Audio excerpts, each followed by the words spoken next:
Regresamos en este rumbo de la mañana y tenemos, como les habíamos anunciado, un invitado especial, así es. Geólogo, amigo nuestro, un hombre que ustedes conocen, pero vamos a aprovechar, además de saludar a Osiris de León, para darle la bienvenida al príncipe del pueblo de Galilea, que viene junto con Don que Osiris, se ha integrado a esta hora de visita, está por aquí. Atención, diga, señor. Recursos Humanos. No solo oiga lo que le voy a decir. Atención, Antonio. En el versículo del día, Santiago en su capítulo 1 y versículo 17 dice que todo lo bueno y perfecto que se nos da viene de arriba, de Dios, que creó los astros del cielo. Dios, miren, ahora mismo acaba de ocurrir un terrible accidente de tránsito. Qué barbaridad. Así en la es. carretera Sánchez, en el tramo de Quitasueño. De Jaina. Una patana llena de cemento. Oh, Dios. Y una guagua del transporte público se le metió abajo cuando se viraba la patana. Qué barbaridad. Y allí están sacando la gente. Ojalá sea con vida. Pero es algo tétrico. Es en el tramo de Quitasueño. Quitasueño es cuando tú vienes de San Cristóbal hacia acá, del cruce de Piedra Blanca hacia Quitasueño, que es la antesala del puente del río Jaina para venir al peaje. Eso está aconteciendo en este momento. Lamentablemente, eso es lo que yo he calificado en la otra epidemia. Así es. Los accidentes de tránsito en República Dominicana. Osiris, gracias. Cuéntanos, Elvin. Gracias por estar con nosotros. Gracias a ustedes por la cortesía y la amabilidad de la invitación a esta conversación. Osiris, hemos escuchado hablar muchísimo de la situación lamentable que ocurrió en el paso a desnivel de la 27 de febrero, un derrumbe, y todo eso ha generado una discusión social, política, que ha provocado que la semana pasada, en la semanal, que tuve la oportunidad de participar, el presidente le anunciara al país allí la creación de una especie de comité o de grupo, de comisión de profesionales que usted encabeza para hacer una evaluación de la infraestructura pública. Entonces, decirle al país primero, ¿qué va a abarcar eso? Si es solo carretera, paso a desnivel, si también van las escuelas públicas, los hospitales, si es todo, si es parcial, si es gradual. Y segundo, saber, Osiris, ¿cuándo arrancó? Si ya arrancaron, ¿cuál es la lógica, la dinámica de trabajo? ¿Ustedes se van a trasladar al campo? ¿Cómo es la intríngulis de todo esto y si ya iniciaron los trabajos? Mira, buen tema y qué bueno que tú lo traes aquí a la mesa en esta mañana para que el país tome conocimiento de, primero, cuáles son los alcances. Exacto. Segundo, cómo está articulado el equipo. Y tercero, cómo se va a trabajar en cada uno de los frentes de trabajo. Mucha gente pensó que esta comisión se iba a dedicar exclusivamente a evaluar lo que había ocurrido el 27 de febrero con Máximo Gómez. No, la comisión tiene alcance nacional. Y por tener alcance nacional tiene que evaluar cualquier vulnerabilidad que esté en cualquier obra, desde Punta Cana hasta Montecristi y desde Pedernales hasta Puerto Plata. Si la comunidad te reporta hoy que el puente tal, como nos reportaron antes de ayer, el puente que va de Mano Guayabo a Quitasueño, tiene problemas y te mandan una foto y tú ves que el tablero está roto, que tiene una deflexión, evidentemente que ahí hay una vulnerabilidad que tú tienes que ir a intervenir. ¿Vía quién? Vía el Ministerio de Obras Públicas y Comunicación. Si te llama un funcionario del gobierno, de un gobierno anterior, que fue ministro de Obras Públicas, y te dice, mira, te felicito por la designación y quiero aprovechar para decirte que el paso a desnivel de las Américas, entrando al 5º centenario, tiene problemas. Intervenga en eso. Claro. Sí. Entonces, ¿qué se hizo inmediatamente? Se mandó a intervenir. ¿Tú sabes por qué se mandó a intervenir? Porque ya tú me estás pasando la tarea a mí. Y si me estás pasando la tarea a mí, yo tengo que asumirla. Y tengo que, entonces, que transferirla a la institución correspondiente que tiene a su cargo en la administración pública la solución del problema. Por ejemplo, un senador del Cibao y 2 líderes bananeros del Cibao y una periodista del Cibao coinciden por vías distintas en que hay un puente que va hacia la otra banda en Santiago que tiene un problema. Vimos la fotografía que nos enviaron y dijimos, sí, ahí hay un problema. Se mandó a intervenir inmediatamente ese puente. Si tú comparas ese puente con el puente Duarte, tú dices, pero es un puente pequeñito. Sí, pero para esa comunidad ese es el puente importante. Porque ese es el que les sirve a ellos para moverse desde ahí hacia Santiago y desde Santiago hacia su casa. Por tanto, tiene tanta importancia para ellos como para el que vive en Santo Domingo, el Puente Duarte. Entonces, eso quiere decir que el alcance de trabajo es amplio y no se limita solamente a puentes, a pasos a desnivel por debajo, a elevados, que no se limita simplemente a un talud de una carretera que pueda colapsar, que no se limita a un paramento que te pueda fallar en 27 de febrero, en John F. Kennedy, en entradas y salidas de los túneles. Tú tienes que considerar, ok, si yo tengo un evento sísmico, ¿cómo me va a responder esta presa, este dique, este canal? Si ya tú sabes que el puente tal en la comunidad tal, cada vez que llueve torrencialmente, se erosionan los aproches, ya tú tienes una vulnerabilidad. Si al puente tal por 3 veces se le ha ido el tablero, ya tú sabes que tienes una vulnerabilidad. Si tú tienes puentes en la autopista Duarte que cuando ha llovido torrencialmente, el agua ha pasado por debajo de la zapata, socava la base, el contacto entre la zapata y el suelo, falla la zapata, por tanto falla la pila, por tanto falla el tablero, tú tienes una vulnerabilidad. Entonces, ¿qué quiere decir eso? Que bajo ese escenario, nosotros como sociedad, como país, hemos ido acumulando muchas vulnerabilidades porque a veces hacemos reparaciones provisionales. Sí. La que hacemos en la casa. Se nos fue la luz, cogemos nosotros mismos, amarramos el alambrito Parche, y ya, parche, déjalo parche. ahí y vamos acumulando problemas en la casa. Y un día se nos arma un cortocircuito. Entonces, siempre que tú tengas algún tipo de vulnerabilidad, la mejor forma de tú corregir la vulnerabilidad es hacerlo rápido y de forma definitiva. Cuando tú intervienes un problema, y te lo digo porque no tiene nada que ver con la comisión, te lo digo a lo largo de mi ejercicio profesional. Normalmente cuando te llaman para un proyecto, un puente, una carretera, un talud, una presa, un dique, un edificio, y tú vienes y dices, mira, las condiciones geológicas aquí son adversas para esto que tú estás haciendo, por tanto tú tienes que modificar esto de esta y de esta. No, pero espérate, sí, este diseño tiene 2 años hecho, tú no puedes venir a cambiarlo ahora de la noche. Pero no soy yo que lo estoy cambiando, son las condiciones del sitio. Una obra, tú tienes que verla en 3 aspectos y es donde muchas veces la gente no lo ve. Aspecto número 1, la estructura. Y para poner de ejemplo de estructura, vamos a poner tu cuerpo. Ok, tú tienes 6 pies de estatura. Tú tienes 200 libras de peso. Tú tienes capacidad para mantenerte de forma vertical. Pero si tú pisas en arena movediza, tu cuerpo se hunde. Por tanto, ya no depende de tu fortaleza, sino del emplazamiento, que es el punto 2.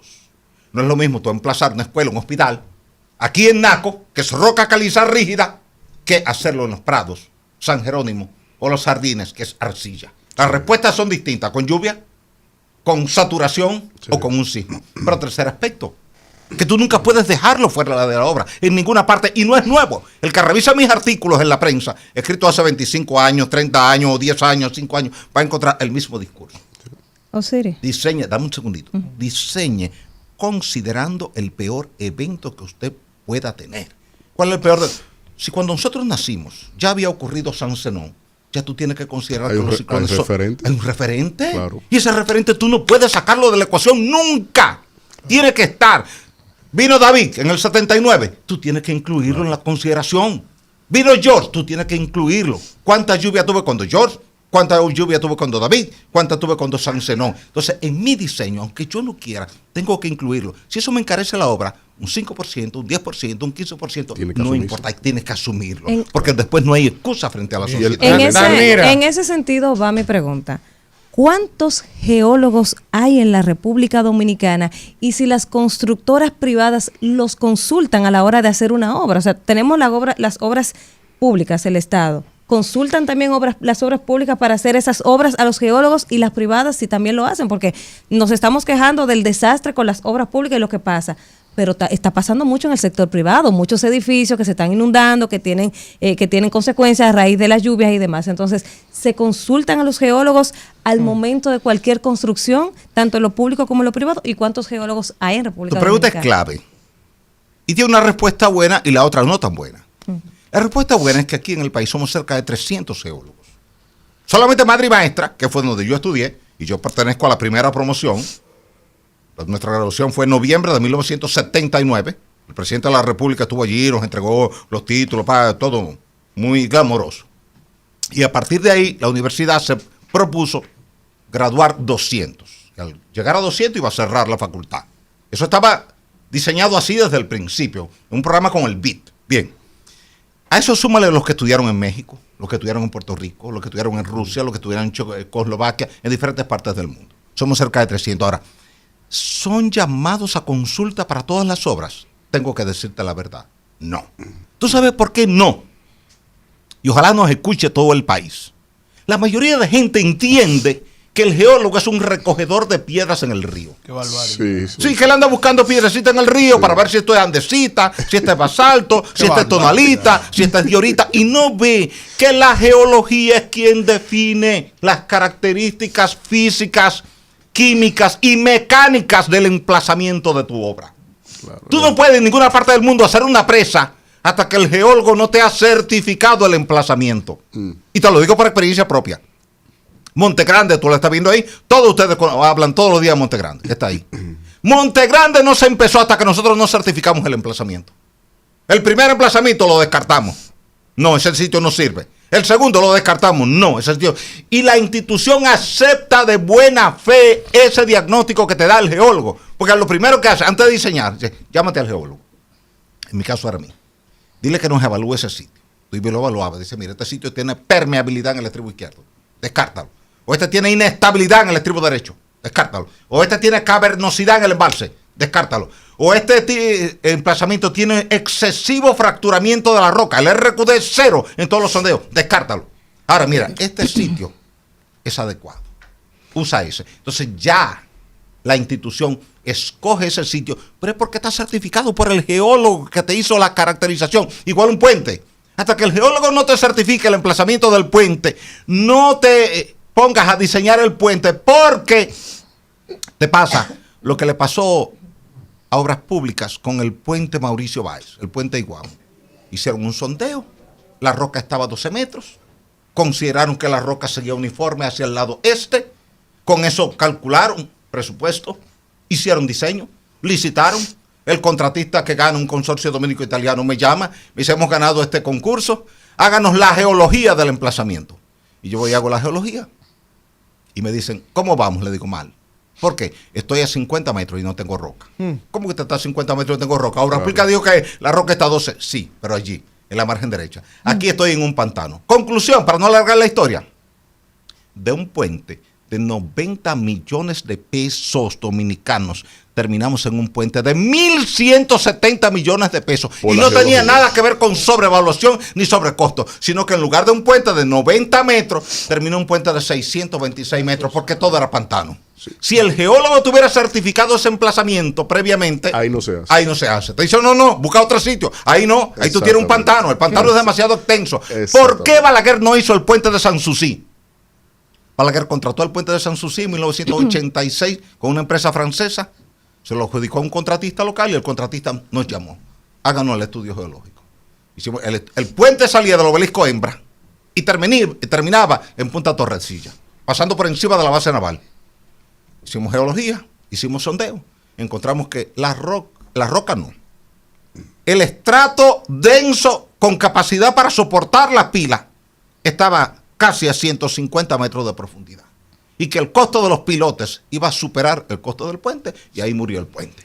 Don Osiris, para por el estudio. ¿Ves la importancia de eso? Claro. Si el gobierno comienza a hacer el puente, fracasa a mitad del camino con el puente. No, Osiris, escuchándole, para mí un privilegio siempre, un hombre de ciencia, de la Academia de Ciencia de la República Dominicana. Le han dado candela en estos días, que eso no tiene madre. Sí. Yo Sí. siempre he dicho, yo dije, bueno, la lluvia se nos llevó al general, no quisiéramos que se nos lleve al ingeniero Osiris también, pero yo escuchándole, ingeniero, con lo que tiene que ver con cómo la comisión está trabajando, eso no es muy empírico, que le manden la foto y eso.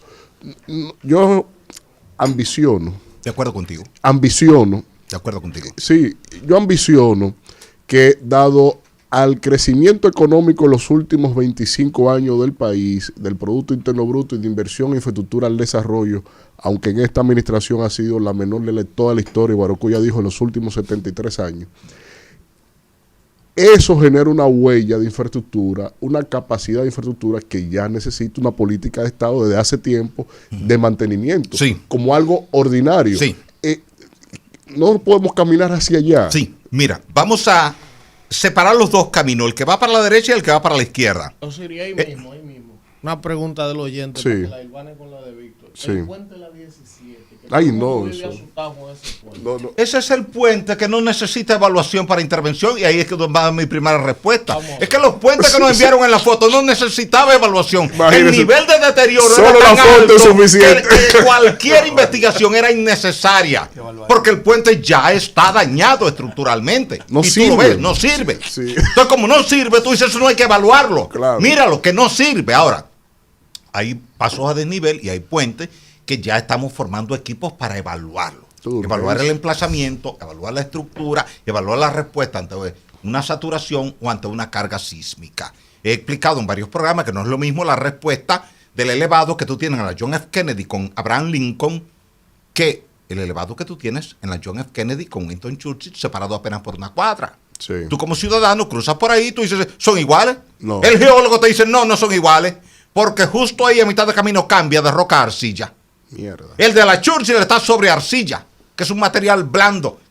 Por eso se te asienta lentamente. El otro no se te asienta porque está sobre una roca rígida. Y el más Entonces, alto. ¿qué ocurre? Cuando tú tienes que evaluar, por ejemplo, tú tienes que evaluar el puente Hermanos Patiño ahora, que es una de las tareas que nos han pedido en Santiago. Entonces tú vas y haces un estudio, primero de las fundaciones, segundo el tema de la socavación, pero hay un tema que a veces la gente no toma en cuenta. Para tú evaluar la respuesta del puente Hermanos Patiño, tú no solamente consideras el puente Hermanos Patiño en su estructura metálica, en su tablero, en sus cables, porque es un puente tensión. colgante. No, El colgante, sí. tú tienes que considerar la socavación del puente en las pilas, asumiendo una contingencia en la presa de Tavera que le queda aguas arriba. O en la presa de Bao, que está articulada con la presa de Tavera y que está aguas arriba. ¿Cuál fue el problema en Santiago el 11 de diciembre del año 2007? Fue la apertura de las 6 compuertas de la presa de Tavera. Entonces, ¿qué ocurre? Ese es el tercer aspecto de lo que yo citaba ahorita, la parte ambiental. ¿Qué puede pasar con el cambio climático? Tú tienes una vaguada estacionaria, digamos 5, 8, 10, 12, 15 horas en un sitio. Sí. El huracán Dorian se te quedó 40 horas sobre Bahamas, Correcto. sin moverse de ahí. Sí. 40 horas, tú tienes que considerar eso en la ecuación, necesariamente. Correcto. Si yo tengo 40 horas de lluvia Con- sin parar, porque y no hay viento. masa de viento que me desplace la nubosidad y ella se me queda fija ahí y me está lloviendo, ¿a dónde va esa agua? ¿Cómo yo la dreno? ¿Cómo yo protejo una estructura que no se me dañe? Esas son las tareas que tiene. Por eso hay un componente científico en esto que va más allá de la obra. La obra tú y yo la estamos viendo ahí físicamente, pero tú tienes que comenzar a modelar escenarios de futuro. Por ejemplo, te voy a poner un caso sencillo. A mí me tocó participar hace ya muchos años en los estudios para el nuevo puente Lucas Díaz.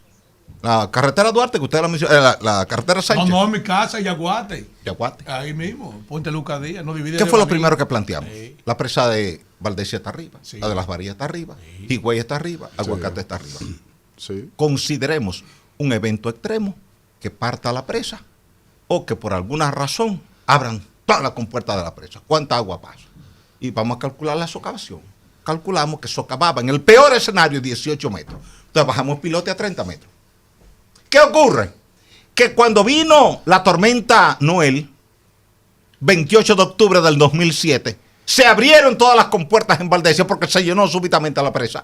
Y el operador estaba descuidado y es la comunidad que va y le avisa, mira, está llena la presa, rápido, abre las compuertas. Y él abre las compuertas. El golpe de agua Se llevó la sobre el carretera puente. con todo. Sí, llevó la carretera, pero no el puente. No, el puente no. ¿Por qué no se llevó el puente? No. Porque el Porque puente estaba estaba lleno. considerado para ese escenario. Exactamente. Esa es la tarea de esta comisión. Esa es la tarea. Considerarte Mire, el discúlpeme. escenario más dramático ¿Usted que cree se que- te pueda presentar en ese ambiente. Que a veces el que llega a trabajar en la obra está ahí, pero no está viendo que a 5 o a 10 kilómetros de ahí hay una presa que te puede generar una Correcto. Oye, ¿tú contingencia. sabes lo que pasó ahí? Y para que ustedes sepan. Pues, nosotros Nárrale somos de tú ahí. para- que tú que eres de ahí. Una grúa se la llevó del río de la que estaba metida en la Gran Cera y partió por mitad el puente Nizao, allá adentro.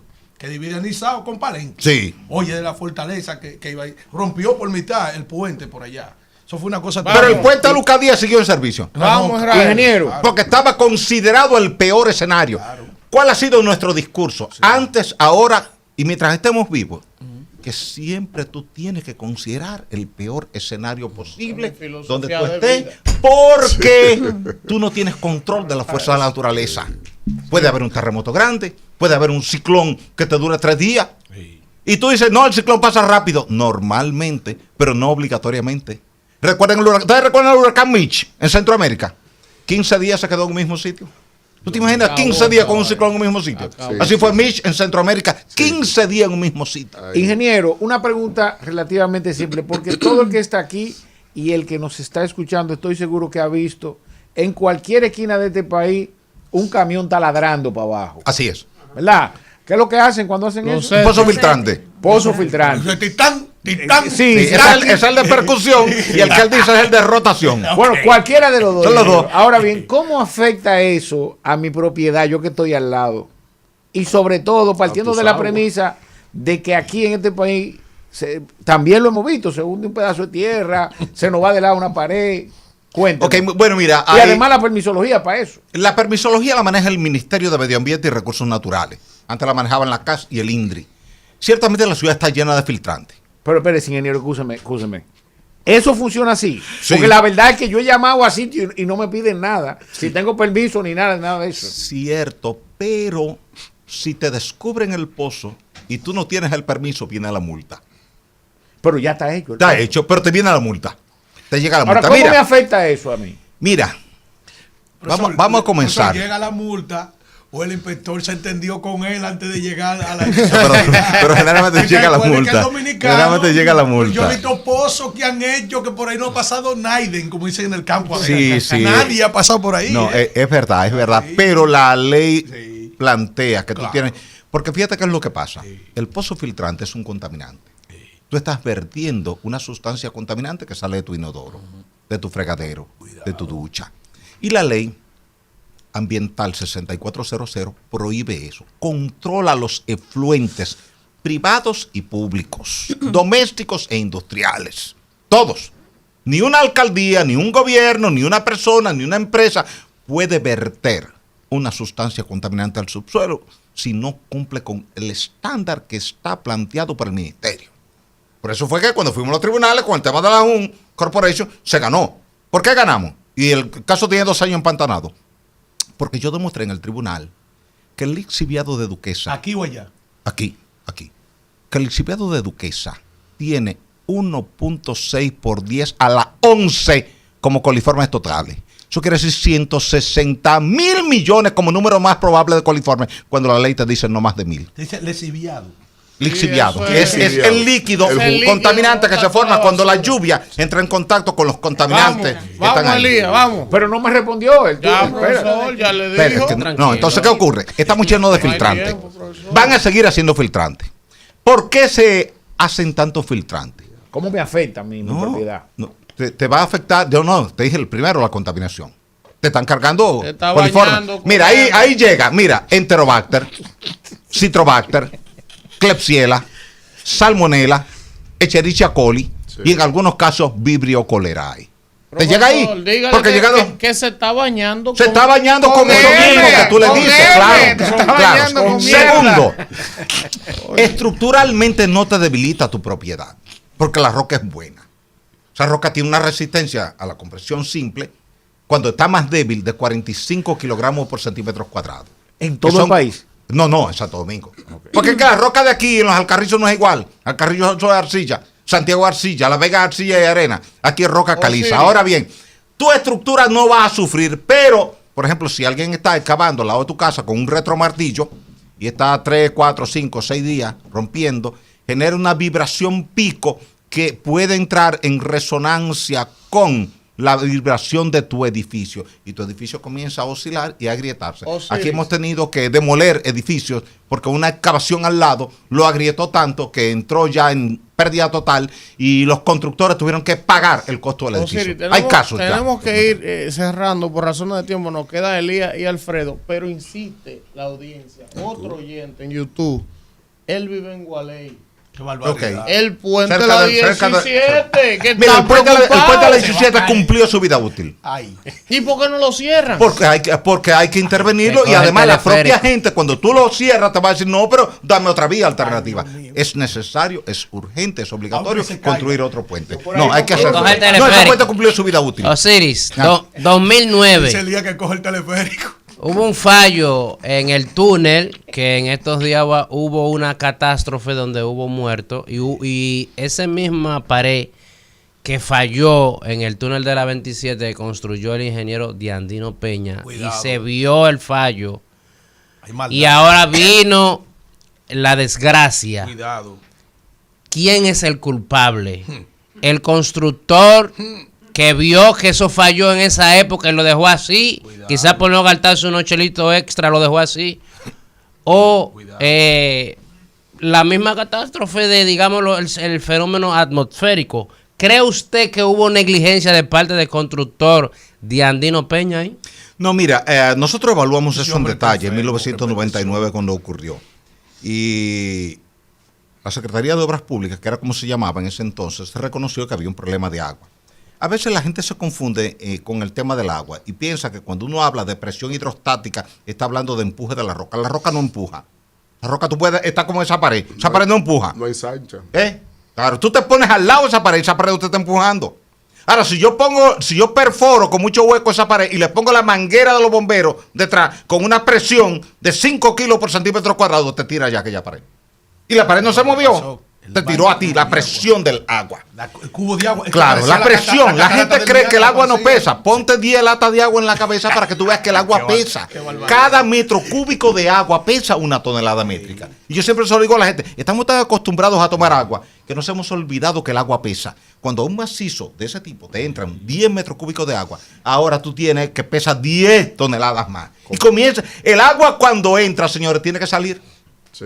Ella busca cómo salir. Si tú la bloqueaste con un paramento, ella va a tratar de empujar el paramento, salvo que tú perfores el paramento y ancles el paramento para que resista esa presión hidrostática. De lo contrario, te va a fallar. Ahora, ¿qué buscamos en el 99? No salimos a buscar culpables. O sea, si el muro de New Jersey no está ahí. Deja porque espérate, que es importante. Espérate. Sí. Si el muro, porque viendo el caño de agua. Tranquilo, Siri, que tú te llamas Siri. Una pregunta ahí mismo. Esa es su pregunta, que es la última. Vamos, que esa es la última. Ahí mismo, es que él no me ha contestado de la mía. No, él va para allá. Porque hubo un culpable ahí que lo dejó así, ahora uno desgracia. No hay miedo en eso. No hay ningún culpable. Está bien, el daño. Respondo, Siri, vamos, que hay que cerrar. Usted llegó tarde. 10 minutos. Vamos. El caño de agua que estaba cayendo así, sí, donde se abrió la losa, discúlpeme. Si el muro de New Jersey está ahí, no se abre no se abre la placa. Mira, influyó, pero en un porcentaje menor. Ajá. O sea, no se puede descartar ningún componente vectorial de empuje.